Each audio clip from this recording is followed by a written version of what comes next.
Hi, this is K230397 Anfernee Lusong, and in this reflection, I will discuss how human error challenges the effectiveness of defense in depth in real-world information systems. Defense in depth means using multiple layers of security so that if one control fails, another control can still protect the system.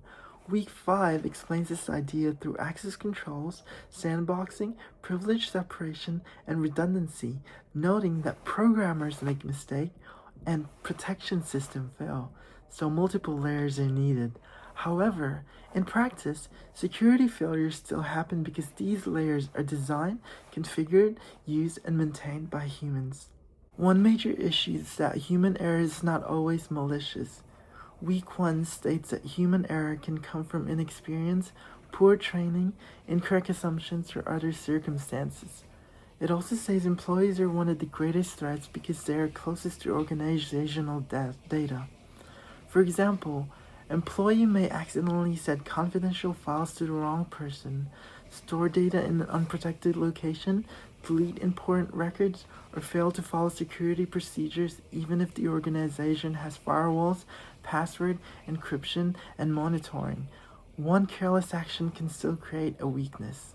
Security failures also happen because controls are often misconfigured or poorly managed. Week 4 explains that a security gap can exist because of lack of training, negligent disregard of policy, unintended control changes, hardware, or even software changes without proper risk analysis, configuration changes, and changing external requirements. This shows that defense in depth is not just about having many tools. The layers must be correctly implemented, reviewed, updated. If an access control list gives too many permissions, or if an old user accounts are not removed, then the system may appear secure while still being exposed. Another reason defense in depth fails is social engineering. Week 3 describes social engineering as deceiving or pressuring people into giving information or doing something unsafe. Attackers use tactics such as urgency, authority, impersonation, intimidation, shoulder surfing, tailgating, phishing, or whaling. This is dangerous because it bypasses technical controls by targeting human judgment. A firewall cannot stop an employee from giving these login details to someone pretending to be IT support. Multi-factor authentication helps, but even that can be weakened if users approve requests without thinking. Access control is a strong example. Week 5 explains that access control depends on identification, authentication, authorization, and accountability.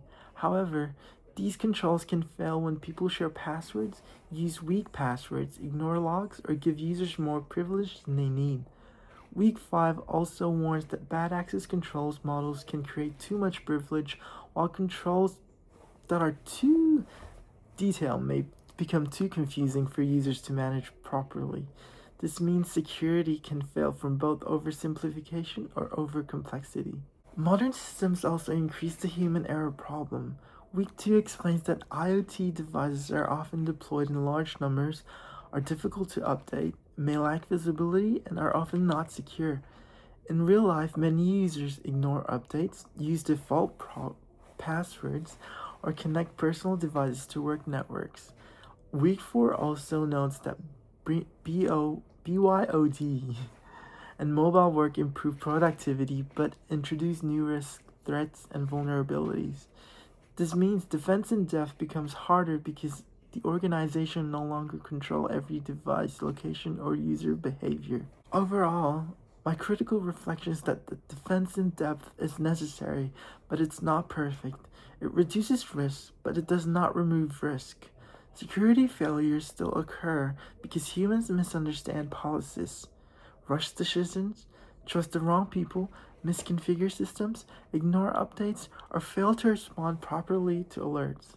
Therefore, the best approach is not only technical protection, but also regular training, strong policies, least privilege monitoring, incident response planning, and a security culture where users understand their responsibility. So, in conclusion, defense in depth is valuable because it creates backup layers of protection. However, Real-world information systems are still vulnerable because people remain part of every layer.